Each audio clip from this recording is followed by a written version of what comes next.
This is episode 70, and in today's episode, I'll be sharing with you the 5 mistakes that will actually kill your marriage. Now, before we dive into the topic, I want to let you know that what you will be hearing is a recording I did for my YouTube channel. If you haven't checked out my YouTube channel, you might want to do so, and when you do, make sure you subscribe to the channel, because I know that I will be making this recording into a podcast. You'll hear me mention the podcast inside this recording. So when you do, remember it's a recording I did for my YouTube channel. So stay tuned. Hello and welcome to the Happier Marriage Podcast, a podcast for spouses longing to have a happier marriage so they can feel more connected, desired and supported. Now, to start the show, here is your host and Sherpa, licensed marriage and family therapist and certified relationship coach, Kingsley Grant. Thanks for joining me today. I'm very appreciative of you being here. This means a lot to me. Like I said, we're going to be talking about the 5 mistakes that will actually kill your marriage. Now, mistake number 5 is the one that I believe is a big killer to your marriage, as you will see when you listen to mistake number 5. Also, you'll hear me use a few biblical references to unpack some of these reasons. As you know, the approach of this podcast is both scientific and biblical in its base. Now, with that said, listen with an open mind, because I guarantee you're gonna hear a perspective that I would say you've never heard before. Okay, so let's get to it. Hey, by the way, before I step back and let you hear the podcast episode for today, can I ask you to do me a huge favor? Would you please share this episode with one of you or 2 of your married friends? I would greatly appreciate that. So without further ado, let us dive in. And remember, this is the audio from the video recording. So, the big question is this. How is it possible that you have a happier marriage when you feel like you've tried everything? Your spouse isn't making an effort. You're exhausted. You feel like giving up. Or there's so much hurt that's taken place between you and your spouse. That is the question, and this podcast will give you the answers. Hello, Sparkians. Kingsley Grant here from Happier Marriage Secrets, where we are on a mission to make marriages happier again. And as you might know, many marriages are going through what I call a slow death. And that's so unfortunate. So I say that with sadness in my heart, because I happen to know a few of those marriages personally and also professionally. So it might surprise you, though, that many of them are dying in a way that could be preventable, and which is what I want to talk about today. And that is the 5 mistakes that are actually killing your marriage. So you want to listen carefully, and while doing so, do an actual audit of your own marriage. Maybe just, as you're listening and watching, a mental audit, just to say, is that so of my marriage?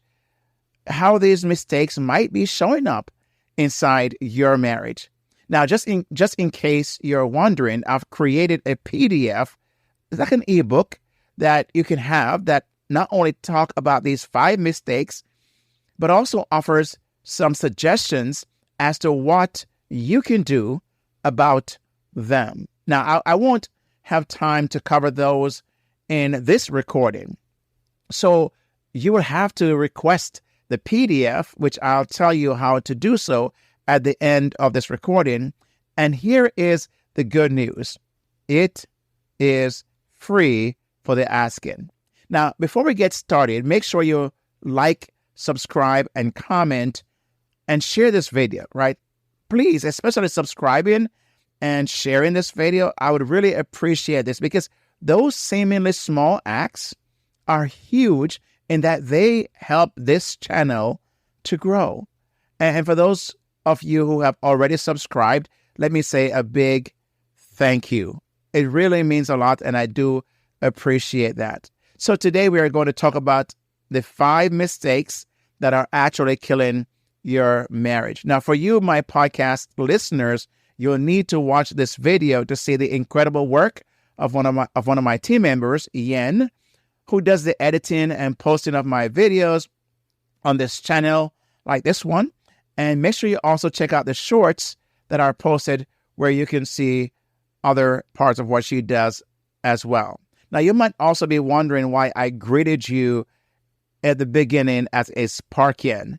Now, I came up with that name for spouses like yourself who are focused on putting the spark back into their marriage, but also have a number of other virtues that Sparkians have that I'll tell you more about at a future time. But just suffices to say that if you're looking to put a spark back into your marriage, then you are, in my book, a Sparkian. And I want to encourage you to be a part of this movement, the Sparkian movement. Okay? So let's get into today's topic, the 5 mistakes that are actually killing your marriage. Mistake number 1, neglecting emotional connection. Neglecting emotional connection. You say, Kingsley, what's that? What is emotional connection?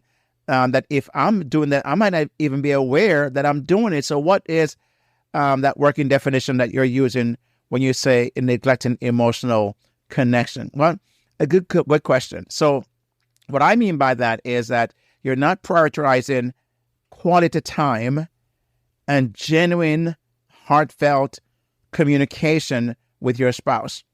It's not just talking about things, but going deeper, having that connection where your spouse, and I find this mostly with wives, right? They want to have a deeper connection, feel emotionally connected to their husband.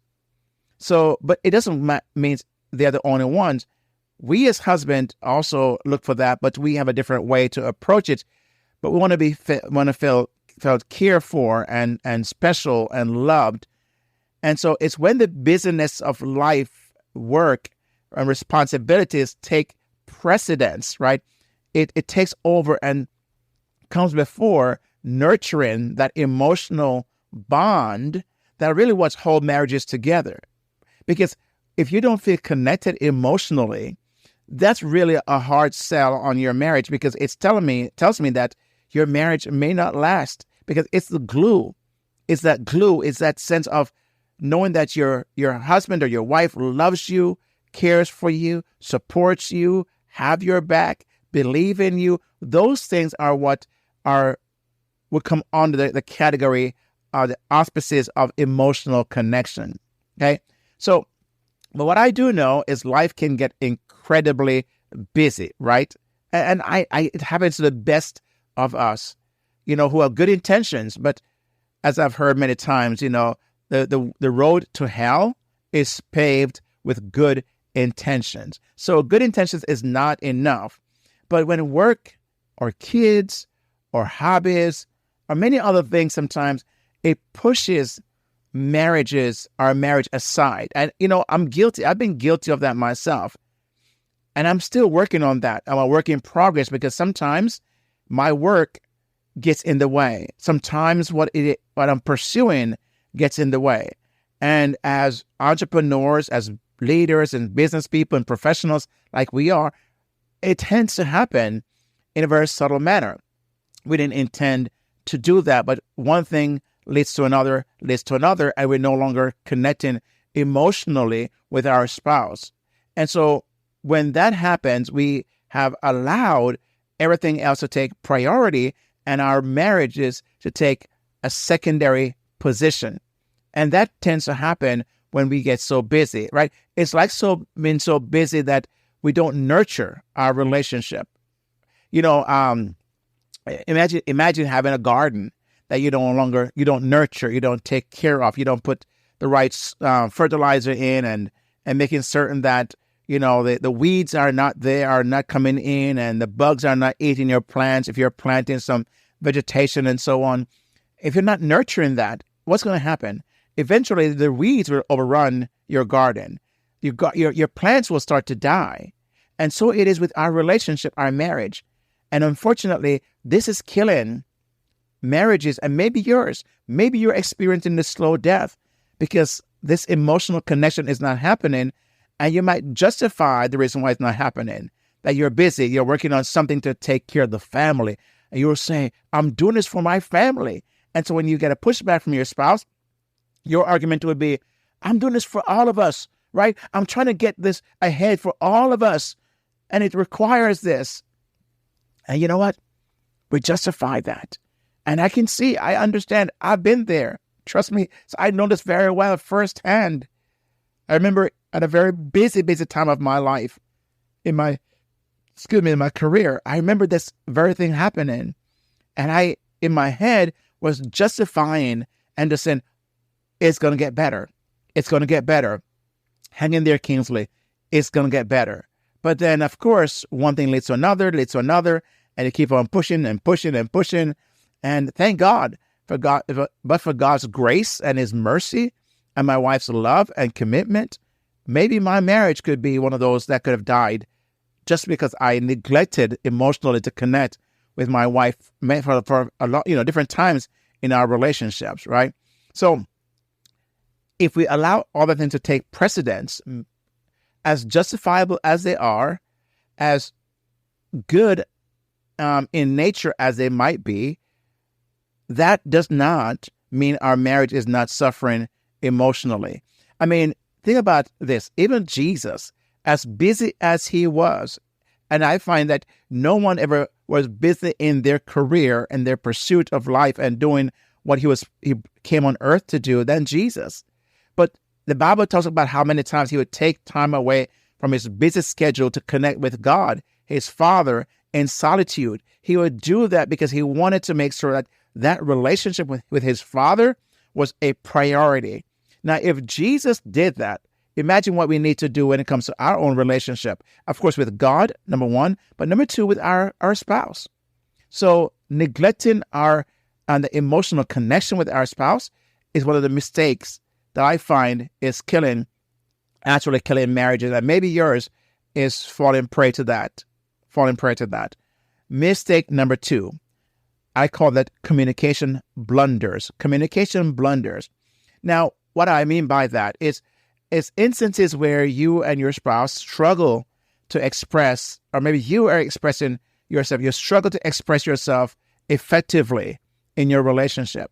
And so in that struggle, when you're trying to communicate what it is you're experiencing and feeling, whether it's good, bad, or in between, what tend to happen sometimes in those moments, hurtful words are used, right? You have blaming, shaming, degrading, criticism, use statements, those kind of things, right, are what I call them communication blunders, because they are going to impact the relationship at a very deep level.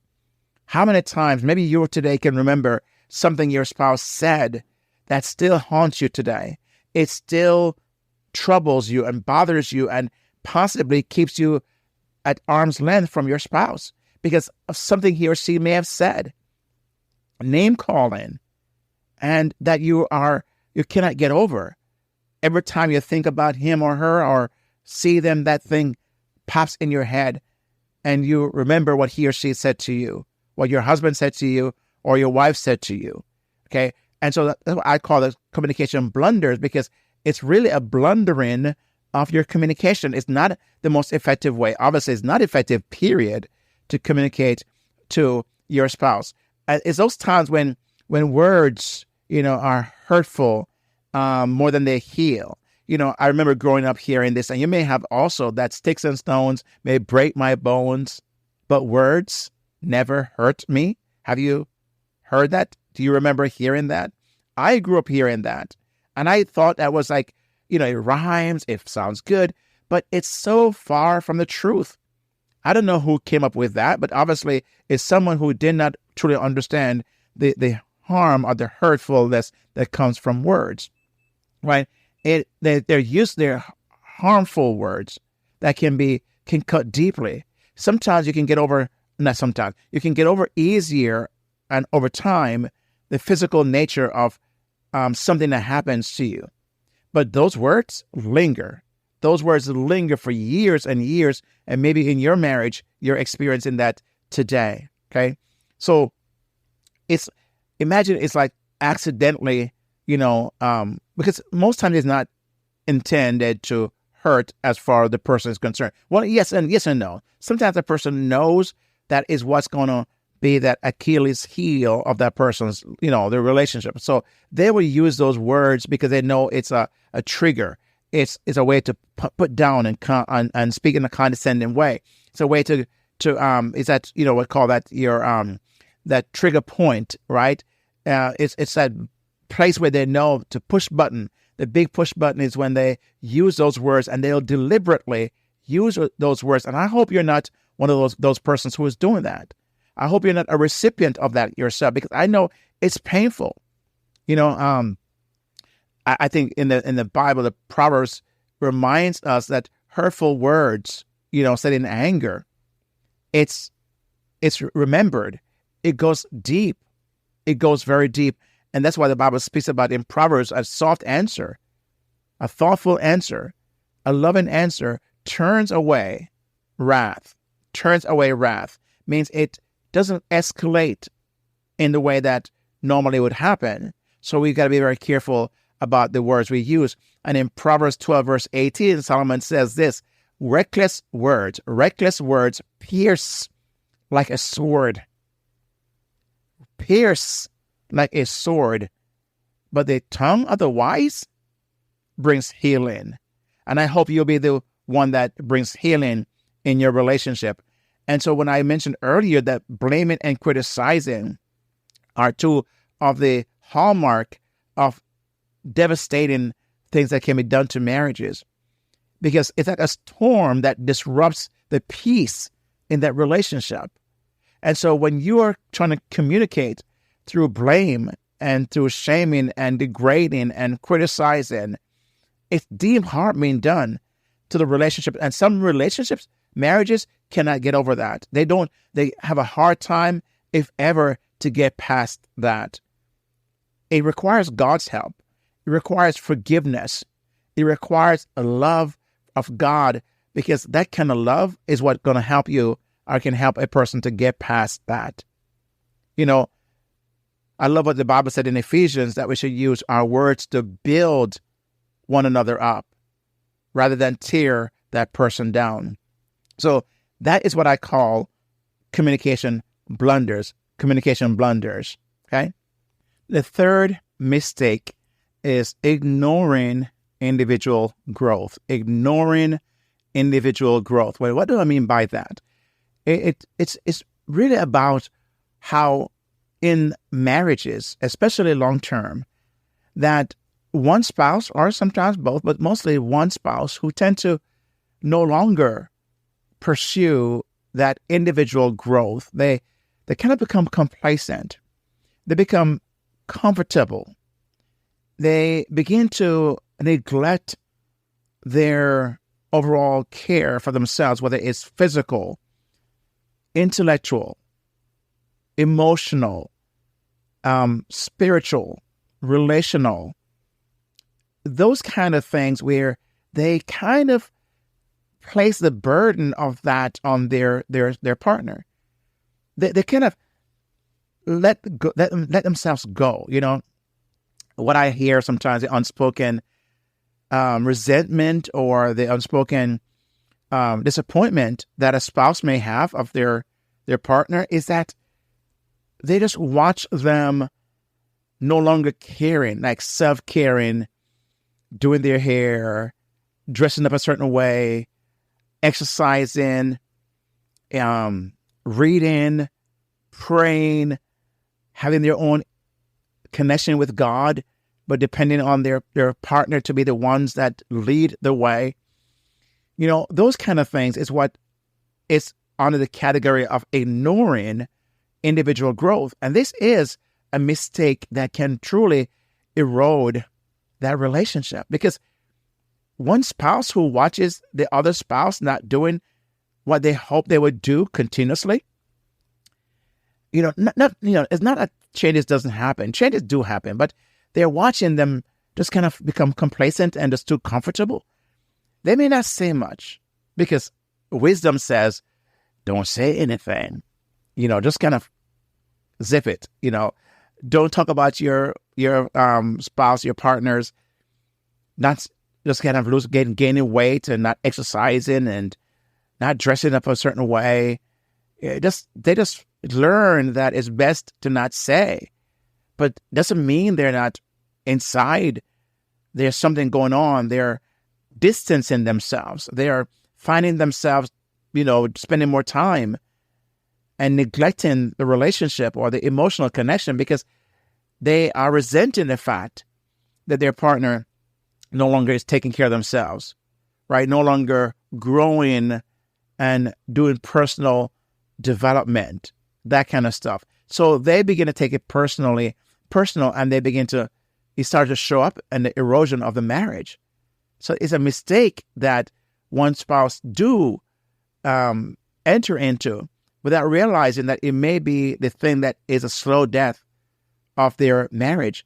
And they get so comfortable, right? As I mentioned before, that leads to complacency. And it's like sitting in one place without exploring new horizons or exploring new things. And that can be a slow death, just actually killing your marriage if that's you, or if you're experiencing that, but you don't communicate that effectively or healthily. I'm not sure. Sometimes you just don't know how to do it or what to say. And that's why I've provided a PDF or an ebook to go along with this video, and that you're able to access, and I'll tell you how to get that later. That kind of give you a little bit more how-tos that I'm not able to do here because of just the time. This video will be too long. And as long as in itself, I don't want to be longer than it actually is, right? So what can happen is then, how do you support the other person? How do you encourage them? How do you kind of get them off the bench, so to speak, into the game? Just like how God encourages us to use our gifts and our talents and so on, and get in the game of life.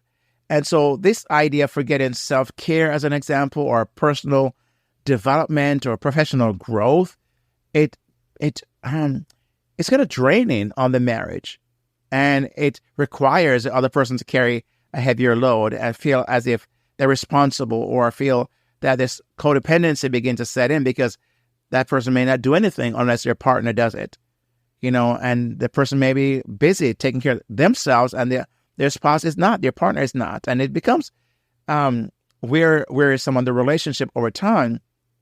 And so I think it's important to really realize that these mistakes can, I've described so far, and this one about, mistake number 3, which is so important, is that they ignore individual growth. And that is a big one. I believe every marriage ought to have an individual component and an independent and interdependent component. What do I mean by that? It means that each person is developing themselves independently, but also interdependently, relying on each other to help in the journey that they're on. So they both go hand in hand, and both can coexist and need to coexist for the health of the marriage. And that is the number 3. Now, so before I share with you mistake number 4 and mistake number 5, let me ask you to allow me to, this few moments, about a few seconds, to share with you what I believe will be helpful for you, okay? So I want to ask you 3 things, basically. Let me make sure I get here. Okay, so the first thing I want to ask you to do, before I share with you mistake number 4 and number 5, is make sure that you hit the subscribe button. It's one of the ways that this channel would have a broader reach when YouTube sees the number of subscriptions climb. So make sure, if you have not yet subscribed, please do so. And if you like what you're hearing so far, hit the like button, and you can comment below. Please make sure you're commenting. It's very important to see the engagement and sharing this video, this channel, with your friend or with at least one other spouse. Secondly, if you would like to get the free ebook that I mentioned, or a PDF, which is a short ebook, of the 5 mistakes that are actually killing your marriage and to see what you can do about it, then you want to go to happiermarriagesecrets.com, happiermarriagesecrets.com/mistakes, right? Mistakes, plural. happiermarriagesecrets.com/mistakes. Go there and you'll be able to get access to the free download that's made available to you. It's all free. And thirdly, if you don't know this, I have a podcast, the Happier Marriage Secrets podcast, where you can access a number of topics like this one that I have talked about as it pertains to marriage. And you can also hear the interviews I've done with a spouse or a couple on topics like this one or many others. And if you're new to this channel and you're a little curious about who I am, who's hosting this channel and speaking the way I do, here's a brief intro just to let you know who I am. I'm a licensed marriage and family therapist and a certified relationship coach. And I've had the privilege of working with hundreds of couples over the last 2 decades and have had countless numbers of them, helped countless numbers of them to get their marriage back on track, to recreate a spark in their marriage. And I'm so proud of that. Not everyone have had success, I must admit, but majority that I've worked with have had, which I thank God for. And I've been married myself for 38 years. And so I believe that, both my personal and professional life and with 2 adult kids, I do have some things that I can share as you're hearing from both personal and professional experiences. And I hope you appreciate that. So what are the last 2 mistakes that are actually killing your marriage? Mistake number 4, not prioritizing each other's needs, right? So what do I mean by not prioritizing each other's needs? It is a failure to recognize and meet the emotional and practical needs of your spouse. Now, this could include where people take each other for granted, right? Not understanding each other's love languages, simply mean how that person wants to be loved and be cared for and be communicated to and be apologized to. What are those ways that if we don't put priority on that, then it's another mistake that is being made.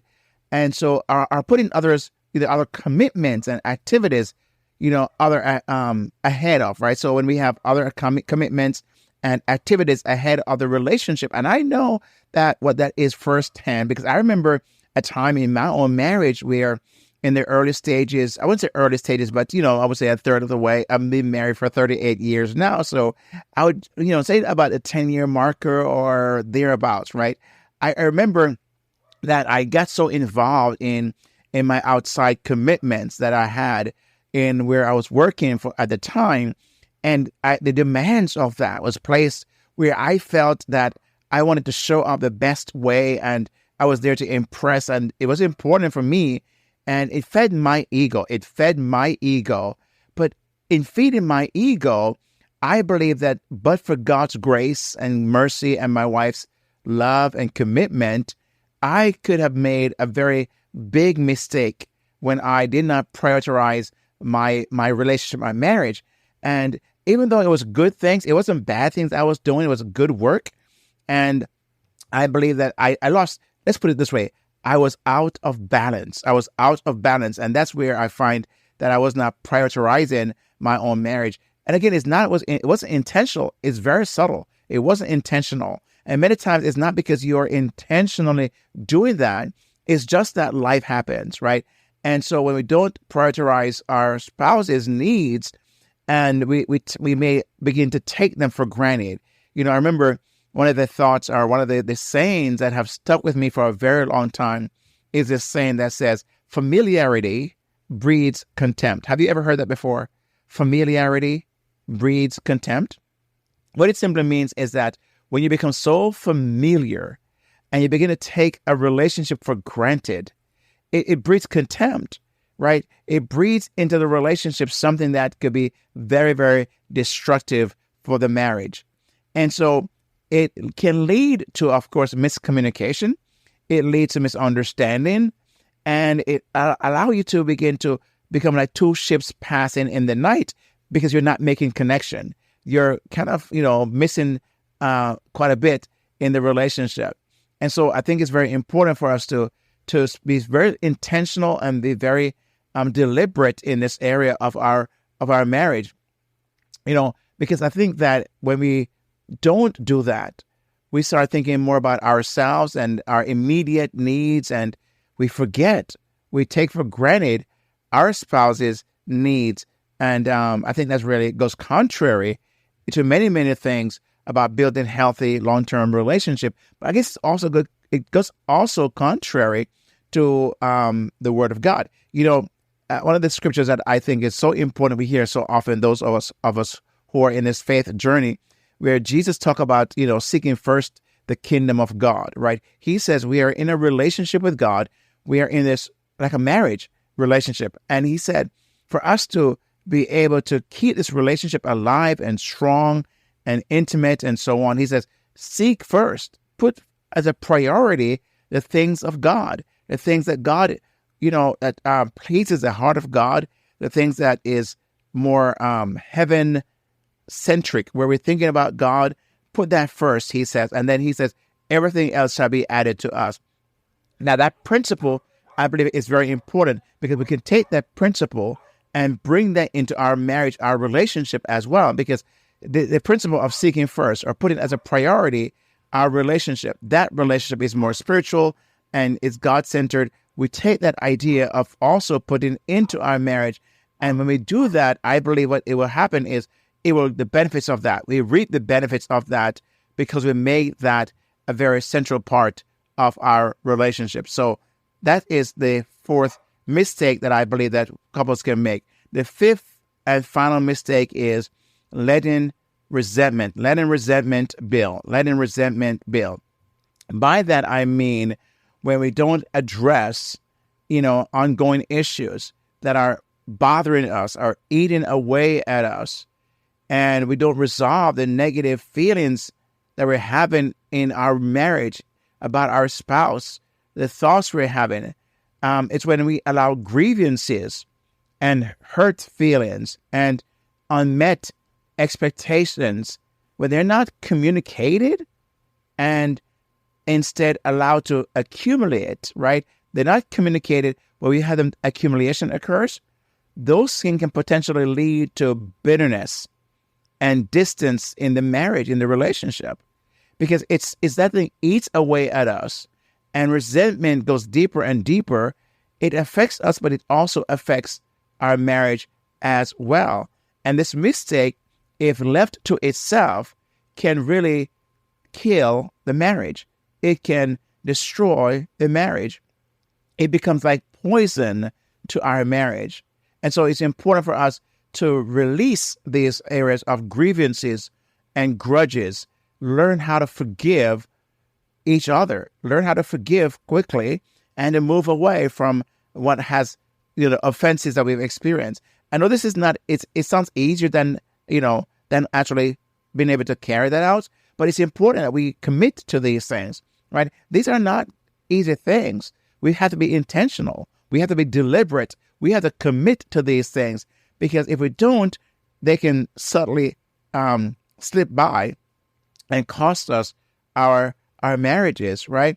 And so I believe one of the things that can help us here is when we remember the words that the Bible teaches about, even as husbands, how we are to love our wives as we love ourselves, and for wives to respect their husband. I think it's very important for us to learn this idea of submission to each other, because the Bible speaks about, for husband and wife to submit ourselves one towards another. When we are walking in humility and we don't let pride get in the way, because many times why we allow this one mistake to continue is because we allow pride to get in the way.